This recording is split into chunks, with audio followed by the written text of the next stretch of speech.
What's up, YouTube nerds? It's me. It's Dr. Nerdo. This is probably going to be the first video that I end up uploading. Not going to be much of a face with it, because all I have is the laptop camera, and it's garbage, and maybe I'll figure out how to record that later. First YouTube video recording. Streamed a little bit on Twitch before. So, of course, that 21 just dropped. Excited to play a little bit of it. We are going to try and figure out how to play for free efficiently with our time, because as busy nerds that we are, we don't have all the time in the world to throw into games, and we're on a limited budget.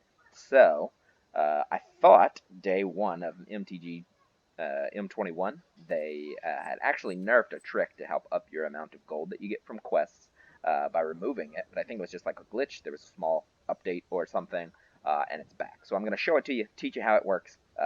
Can up your gold every single day. As you know, you get daily quests down here, and we can go through and look at them. But you see, when you mouse over them, you get this little re-roll icon.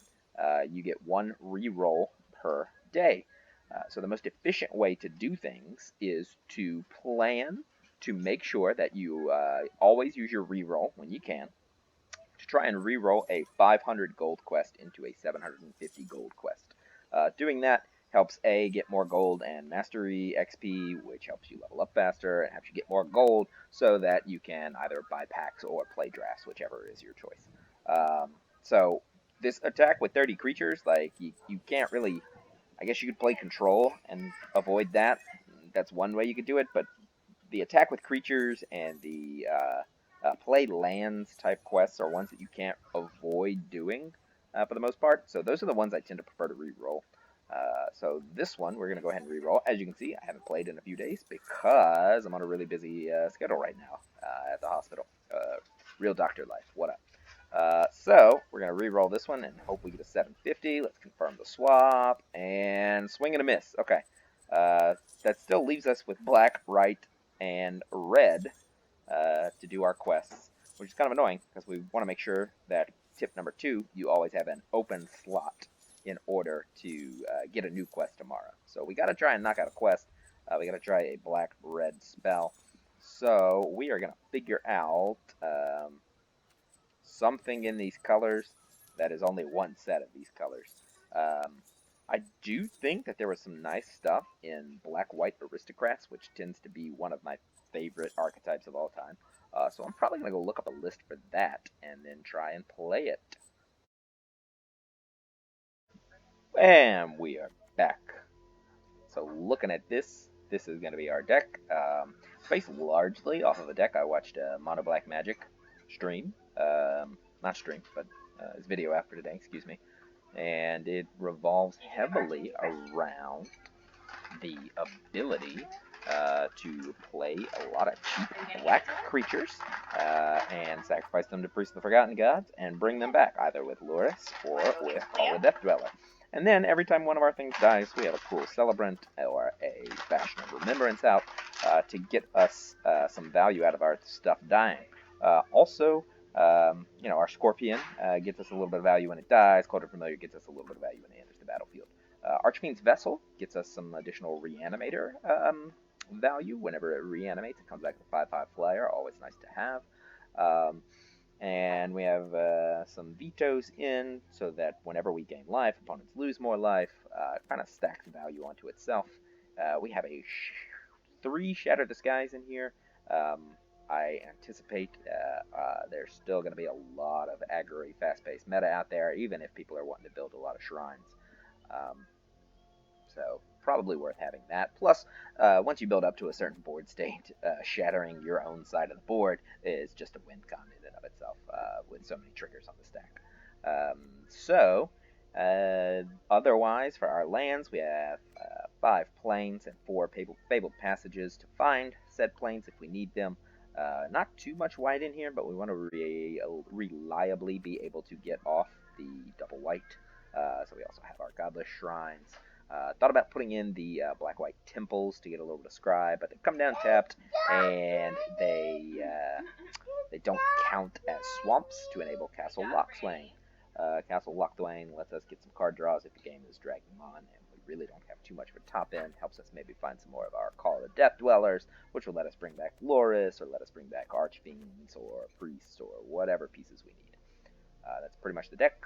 Let's jump into some games.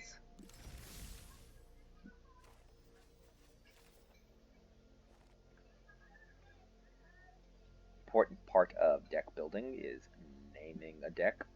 So we're going to call this M21 Black White Aristocrats. Yeah, there you go. Makes it sound fancy. Alright, let's do it. Probably haven't played since everything reset a few days ago. Let's play some standard ranked. My sidekick here, little Silas, really wants us to play against Ajani. He loves seeing the Ajani avatars. Let's see if we can find one for him. Let's see who we're up against. Who are we against? It is Karn versus Ugin. You say Ugin? No? Okay. Well, it's a lot of black stuff, and access to 1 black mana. Turn 2, we could put out a Priest. Turn 3, an Archfiend or Bastion. I don't hate it. It's not the best. Opponent goes first. We do get a draw. We'll keep it. Oh boy, blue-black. Good job having on-theme sleeves there, friend. Okay. Turn 1. Crack it. And get a swamp. Unfortunate bit here is cracking that swamp to find black. It does make us less likely to draw land. Didn't think it would make us in a position where we have drawn more Priest of Forgotten Gods than we have land. Play our Priest, cast the turn. So this guy has access to Soul Tide. Okay. Missing land drop's not the best.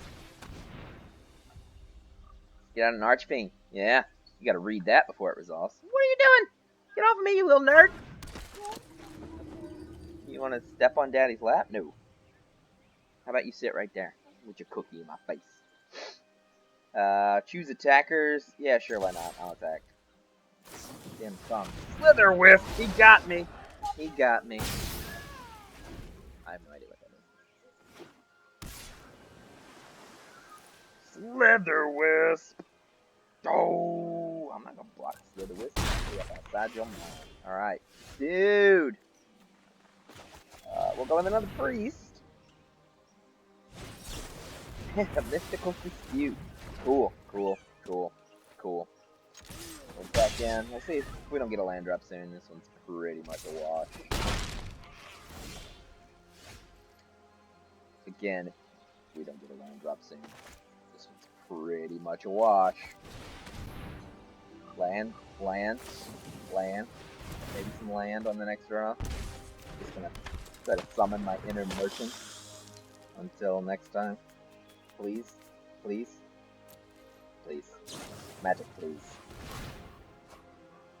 Magic, please. White beater.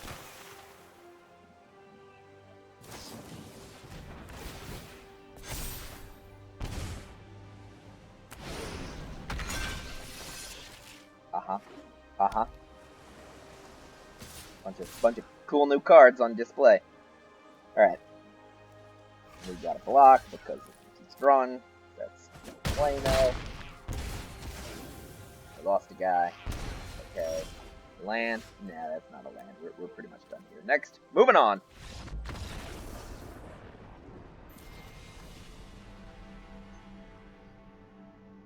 Ajani? Yeah, hopefully we'll find an Ajani, and hopefully we'll draw some lands. Okay, so, as planned, because our deck is mostly black and white, and mostly black, we may end up finishing these two in the same game. Unlikely to finish this one. Again, we want to leave one open. Alright, let's try again. M21 WB Aristocrats.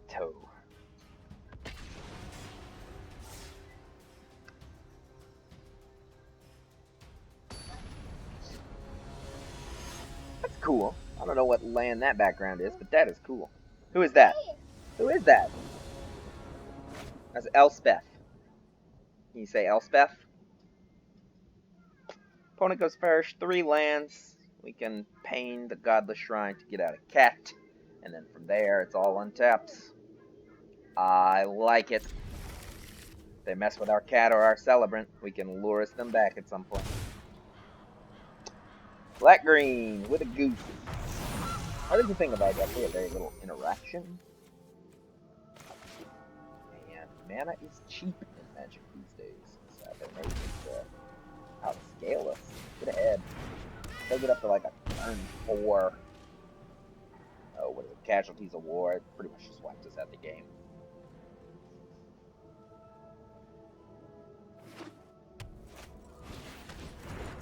Never mind, this is Jund's sacrifice. Okay.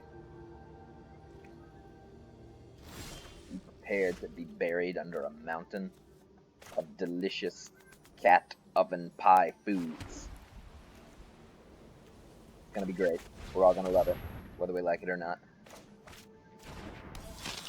Become a cool celebrant. I probably should have held that and attacked the cat when mana opened. Like, fake like I was gonna do something. Could probably snuck in 1 damage, but alas, we did not.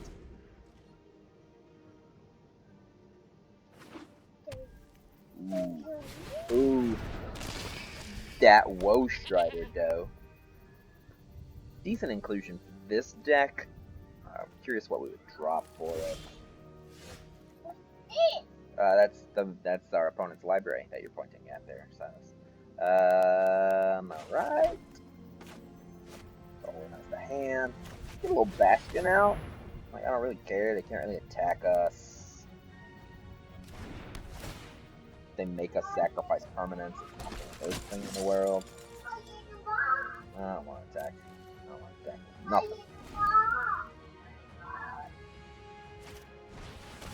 Nothing. Trail of Crumbs. Welcome to Value Town.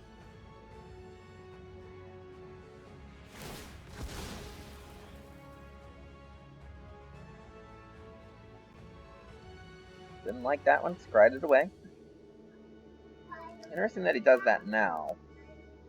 Because could have used it for a block. Now I can like swing around with one. I'm just gonna make it where the longer the game goes on, the more it hurts our opponent. So like deal with our board state. But now every time something dies, we get 3 life, which is fine by me. No attacks. Opponent can go. What you got for me, Elspeth? Croxta! Ooh, I guess we'll drop a plains and do 3 life. I'm okay with that. Then what? Sacrifice it unless Croxta has escaped. Oh! Nice! Getting the Woe Strider to get a free scry on top of it. I haven't actually seen that done before. It seems like a pretty simple trick. I'm surprised I haven't seen it before. Simple as in, like, I should have recognized that it's actually possible, not as like, oh, our opponent's done. Simple trick. We have no way to sacrifice. So what we will do... Archie gave you kisses. Yeah, our Silas likes to kiss the dog. That happens. That's the world we live in. Serrated Scorpion down. Let's see if we can get a Castle Lockswain. See what we find. We won't be able to play anything with it, so I actually would rather bluff some mana. Although, there's an argument to be made that he could try to make us discard it with another Croxa. If he does, though, hopefully we'll end up drawing a Reanimator spell.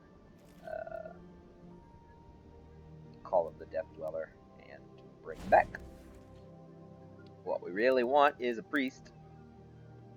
1, 2, 3, 4, 5. Another Bastion? Or actually, if we draw a... Ooh, if he taps out... Okay, this is the core ball. So a Shatter the Sky is actually right. For us, excuse me. That's fine. Yeah. When you sacrifice food, you can pay one. Look at the top. He can't do it. Corvold comes down. He gets bigger. We're almost at the point where Corvold's going to do silly things. Pass to attackers. You going to come at me with that 3-2? Ooh. He popped.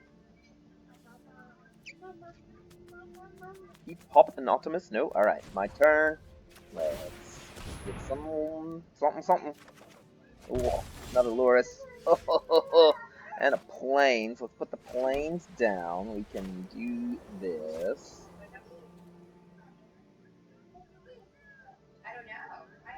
Let's swing everything. Ha ha! Now he's like, oh, block the cruel celebrant. Block the cat, because I don't want him to get an oven. There is a bug on our couch. I've been informed. Alright, sorry, easily distracted. Let's go to damage. Stuff's gonna die. For each one of these that dies, that's 3 damage to his face. Triggers. Trigger.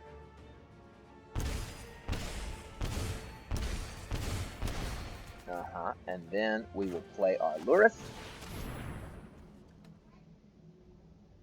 Problem is, each time he attacks, he's going to get bigger, but I think we end up winning the race. Hey, look, a Cruel Celebrant is back. It's still 3 damage anytime anything dies. If you come at me with the Woe Strider, I will gladly trade it. You don't have anything to escape with. You really only have 1 card in the graveyard. If he swings at me, we'll sacrifice a Serrated Scorpion. Honestly, just every turn, sacrificing a Serrated Scorpion when he attacks with Corvold. I still think we come out in the win here. I like where we're at, and again, a board wipe is leaping our favor. Okay, sack the Woe Strider, get a food, that way he can attack and pay and look. Maybe he's trying to get to something to kill the Loris? What? What? Where is Silas? Is he behind the couch? Oh, Casualties of War! Alright,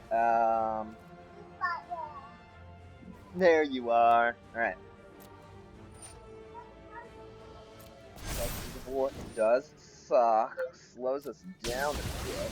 I don't think it slows us down enough. That's just 3 damage. We're going to his face. He'll attack, and if he attacks with Corvold, he's dead. Yeah, he's dead. Alright, when he attacks, I have it. No, it's just for. Okay, he has to sacrifice. And we could call the Death Dweller to get that back. Tapped out. Yeah, good game. So we're just gonna all attack. And down goes Elspeth. Alright. Get our first victory of the new season. Karn, you magnificent bastard. Where is Silas? There he is! Alright, some experience, some gold. As you can see, yeah, it's very possible these two end on the same game. Because of the way the 2-color quests work. But because this one is like our off color and a color we're not playing, that one will still be there for us to re-roll tomorrow and try and get a 750. Because, you know, we broke. Ain't got money to just be throwing into Magic the Gathering when you can play it for free, know what I'm saying? Wizards, you have a great business model, and I will give you money, I promise.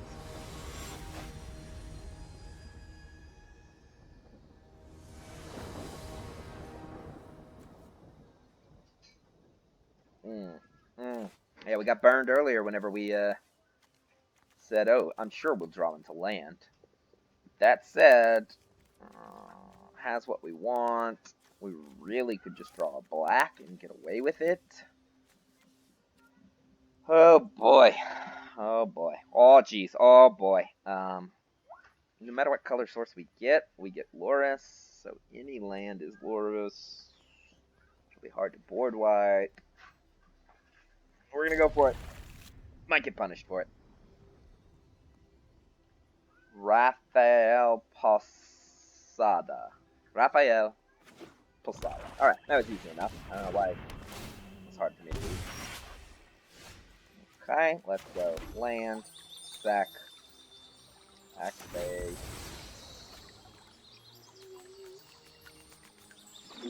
Another strategy could have been to hold off on sacking it until after our draw step, so that we could play Castle untapped. It is an Ajani, you're right. Good call. I'm sorry, I forgot to point that out to you, Silas. It is an Ajani.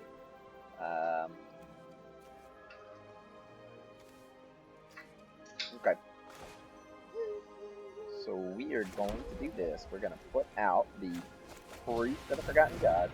Which does kind of, like, tell them that we have white stuff, so it is information. You could argue that's not great, but whatever. It's got a cool celebrant. And they're waiting on other things to do, so we're going to put out a Castle Lock Flame, and we are going to put out a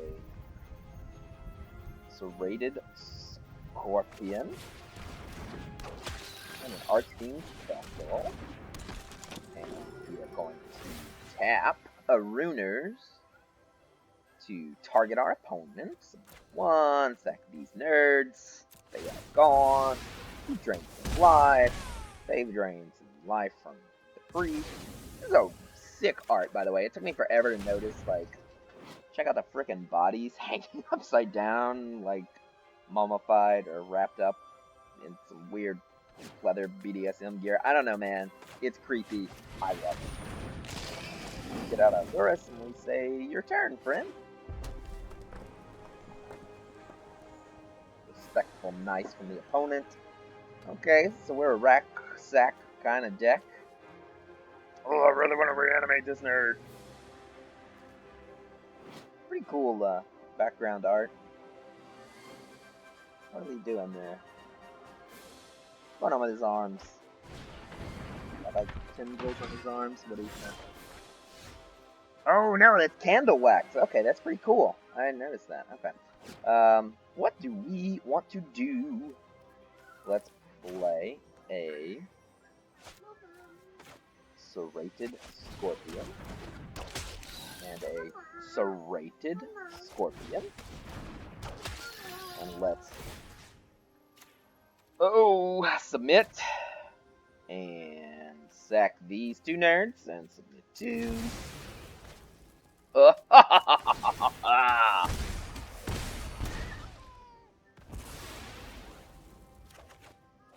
Get a land, nice. Plop that land down and let's go Cruel Celebrant. And Cruel Celebrant. And no attacks. Your turn. Both get a card. Both take a damage, which hurts him more than me. Mayhem Devil. Okay. Nice. When we sack two things, that will, be no bueno. We can reanimate the Archfiend. We may just go with that. Honestly, the priest has done her job. Strong work, friend. Strong work. Your edgelord emo-y makeup has made our opponent rope us in fear.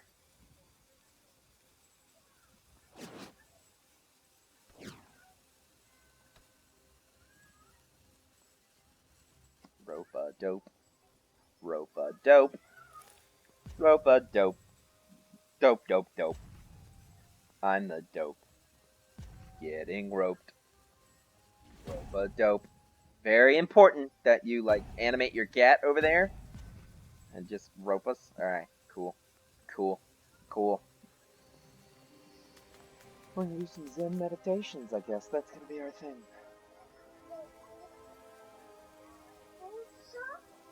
Because I can hear from the game sound, you know, that the rope is burned. I have nowhere else to be right now. I am calm. I am well. Yeah, I can choose to be upset about the fact that he's roping us, or I could just, you know, live my life. Let's play an Archfiend's Vessel.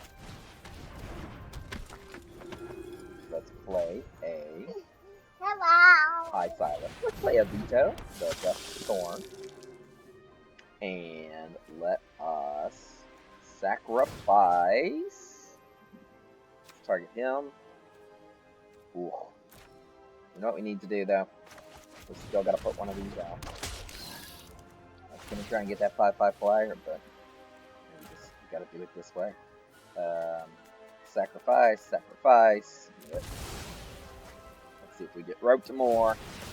It might be lethal. Yeah, I think with this Arrayed Scorpion, that is lethal. So, good job us. Lethal this turn. Didn't miss it, because I'm amazing at math. I'm not amazing at math. That is a lie. I'm a liar for saying it.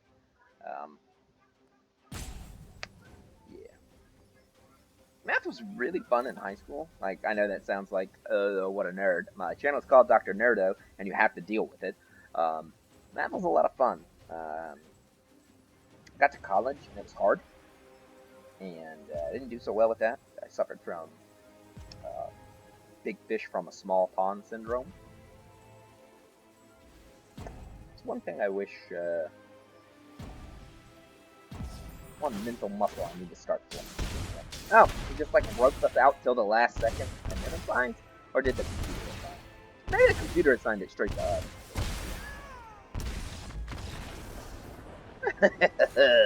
The triggers. The triggers, Duke. The triggers!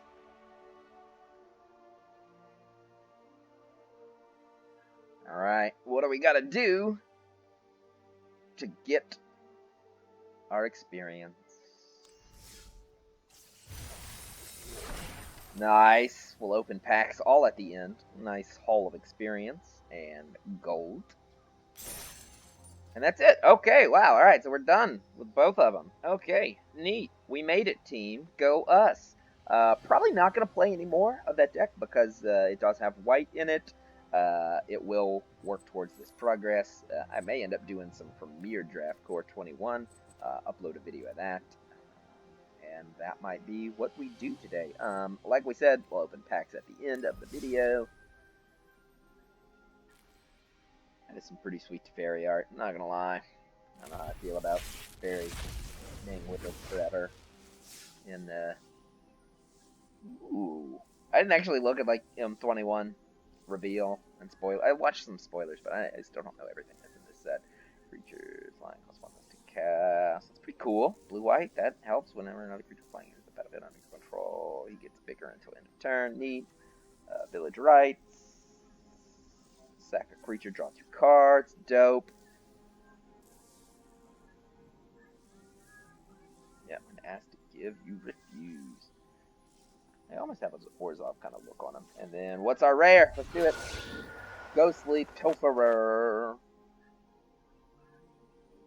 Whenever it becomes untapped, pay 2, draw a card. I saw this one spoiled. Whenever an opponent casts a spell from anywhere other than their hand, draw a card. Discard a card. He can't be blocked. He is a spirit rogue. He is, in fact, not a human. So you can totally mutate Sea Dasher Octopus onto him. That sounds like a deck worth trying. And okay. Not bad for our first few rounds of Magic the Gathering here. Alright. Thanks everyone for tuning in. First video. Hope it was a blast. You know, we'll try to continue to get better at Magic the Gathering together. I really feel like since I started watching people on YouTube, I got better at Magic.